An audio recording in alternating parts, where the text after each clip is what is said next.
नमस्कार दोस्तों, मैं डॉक्टर राजेश वधवा। आप देख रहे हैं खबरनामा हरियाणा। दोस्तों, धर्मनगरी कुरुक्षेत्र में जो भी लोग बिजनेस से जुड़े हैं, धर्म से जुड़े हैं, राजनीति से जुड़े हैं, अध्यात्म से जुड़े हैं या किसी भी व्यवसाय से जुड़े हैं, पिछले कई दशकों से, कई वर्षों से जो एक जो मुख्य चर्चित चेहरे होते हैं, चर्चित नाम होते हैं, उनके एक निक नाम भी होते हैं जो आम जनमानस में जो है बड़े फेमस होते हैं। अगर हम कुरुक्षेत्र की बात करें तो कुरुक्षेत्र में आपने बहुत से नाम, कुछ नाम ऐसे सुने होंगे जो आप वर्षों से सुन भी रहे होंगे। चाहे वो युवा हो, बुजुर्ग हो, महिलाएं हो, एक दूसरे में चर्चा का विषय भी रहते होंगे। चाहे वो नाम कोई भाषी कहकर बुलाता हो, चाहे कोई शोकी कहकर बुलाता हो, चाहे डीडी कहकर बुलाता हो।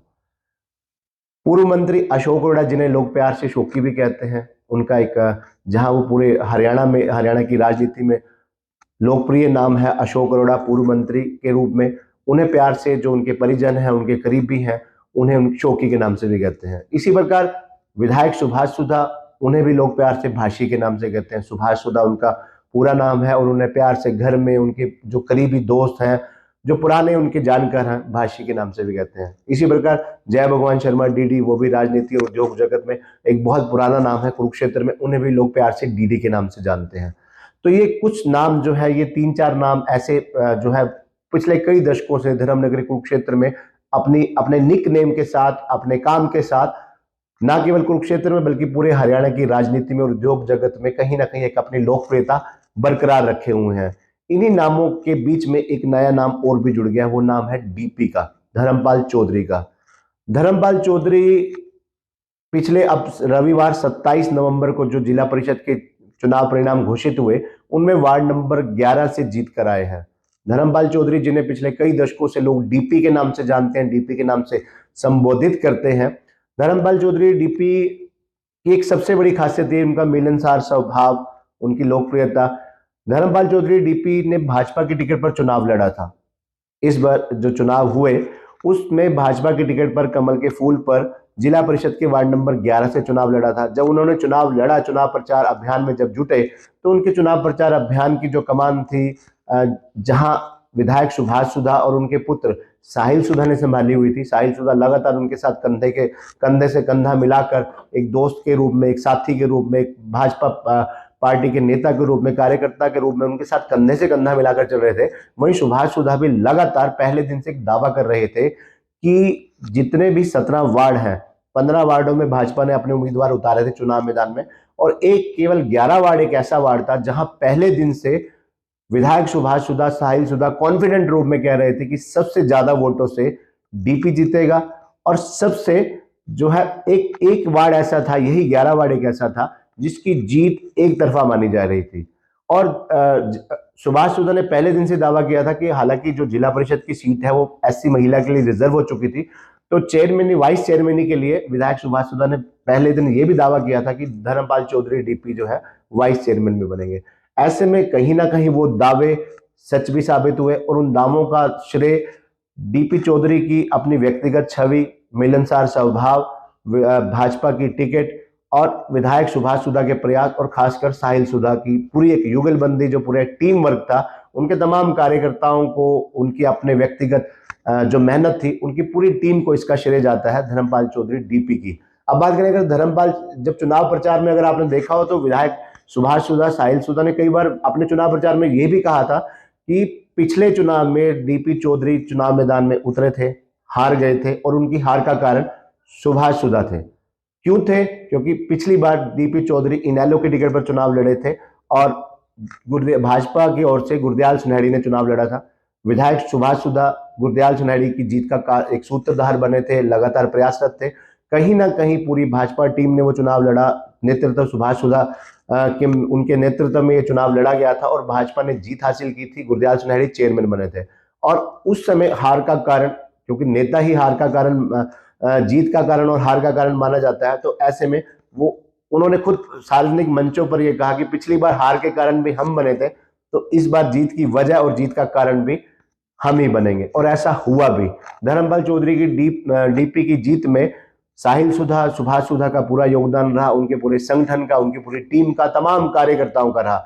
इसके साथ साथ डीपी चौधरी की अपनी एक व्यक्तिगत छवि, मिलनसार स्वभाव, क्योंकि डीपी चौधरी की शुरुआत भी एक इनेलो पार्टी में भी वो रहे, अब भाजपा में भी हैं। लेकिन सबसे बड़ी बात यह रही कि इस पूरे चुनाव प्रचार में जितने दिन भी चुनाव प्रचार चला, टिकट भरने से लेकर टिकट मिलने से लेकर नॉमिनेशन भरने तक, नॉमिनेशन भरने से चुनाव वोटिंग होने तक, वोटिंग होने से चुनाव प्रचार के परिणाम आने तक, इस पूरी प्रक्रिया में डीपी चौधरी के बारे में किसी भी व्यक्ति ने कोई गलत बात नहीं की, कोई आरोप नहीं लगाए। क्योंकि चुनाव में अक्सर देखने को मिलता है कि आरोप प्रत्यारोप का दौर चलता है, कहीं ना कहीं विपक्षी आरोप लगाते हैं। लेकिन डीपी चौधरी की एक खासियत ये रही कि उनका जो व्यक्तित्व कहें, मिलनसार स्वभाव कहें, या उनकी एक जो सामाजिक छवि की बात करें, किसी भी विपक्षी नेता ने भी उनके बारे में गलत नहीं बोला।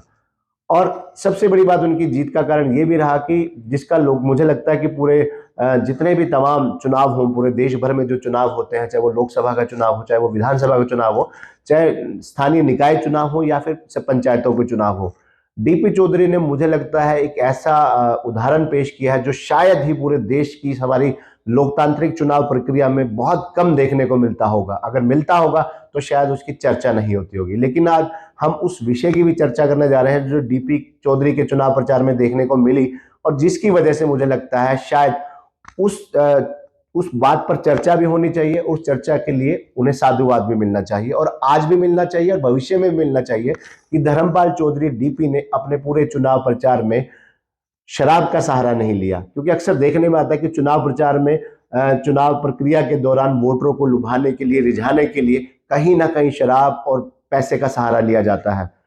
तो ये आरोप भी लगते आए हैं, कहीं ना कहीं ये दिखते भी आए हैं, और कहीं ना कहीं ये अखबारों की सुर्खियों में भी रहे हैं, टीवी चैनलों की भी सुर्खियों में रहे हैं। लेकिन इस चुनाव में धर्मपाल चौधरी, डीपी के चुनाव प्रचार में डीपी ने कहीं भी शराब का सहारा नहीं लिया। वोटरों को लुभाने के लिए, उनकी वोट हासिल करने के लिए खुद डीपी चौधरी का यह कहना था, क्योंकि डीपी चौधरी खुद क्रीड़ा भारती के अध्यक्ष रहे हैं, अध्यक्ष हैं, और क्रीड़ा भारती खिलाड़ियों को प्रोत्साहित करने का एक ऐसा मंच है। और हमारी हरियाणा की भूमि, हरि का प्रदेश हरियाणा, खेलों और खिलाड़ियों के लिए विश्व भर में अपनी एक पहचान बना चुका है। शायद डीपी चौधरी की ये सोच थी कि जिन खिलाड़ियों को प्रोत्साहन देने के लिए, जिन खिलाड़ियों की बदौलत हमारे हरियाणा का नाम पूरे विश्व भर में डंका बजा रहा है हरियाणा का, और उसी खेलों को प्रोत्साहित देने वाली संस्था क्रीड़ा भारती के वो अध्यक्ष है, कहीं ना कहीं उनके मन में एक इच्छा थी कि चुनाव तो लड़ना ही है और चुनाव जीतना भी है। हर हाल में चुनाव लड़ना है, हर हाल में चुनाव जीतना है। लेकिन इस चुनाव में नशे से दूर रहना है और दूसरों को भी नशे से दूर रहने की प्रेरणा देनी है, प्रोत्साहित करना है। और खैर, इसका परिणाम भी नजर आया। लोगों को एक डर भी था कि इन चुनाव प्रचार में, डीपी चौधरी के चुनाव प्रचार में कहीं शराब नहीं बांटी जा रही, कहीं इसका नेगेटिव असर भी देखने को मिले। क्योंकि इतिहास गवाह है कि बहुत से चुनाव परिणामों में ऐसे नेता भी चुनाव हारे हैं जिनके बाद, चुनाव हारने के बाद ये सुनने को मिला कि उन्होंने अपने चुनाव प्रचार में शराब नहीं बांटी या कम बांटी, जिसके कारण वो हार गए।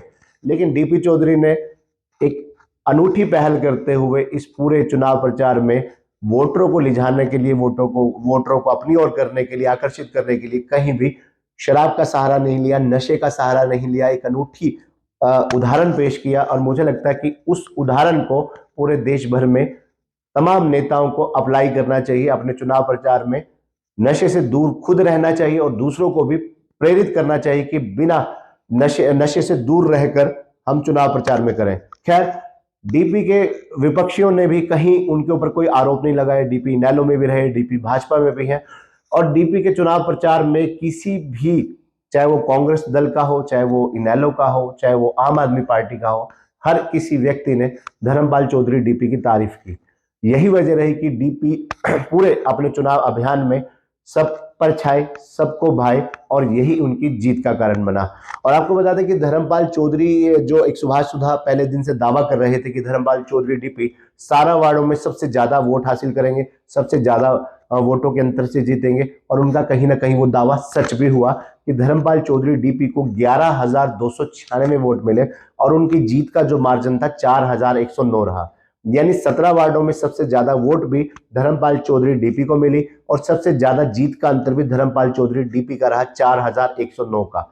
यानी सबसे ज्यादा वोट लेने का दावा भी सच साबित हुआ, सबसे ज्यादा वोटों के जीत का अंतर भी दावा सच हुआ। अब दावा धर्मपाल चौधरी डीपी को जिला परिषद के वाइस चेयरमैन बनाने का है।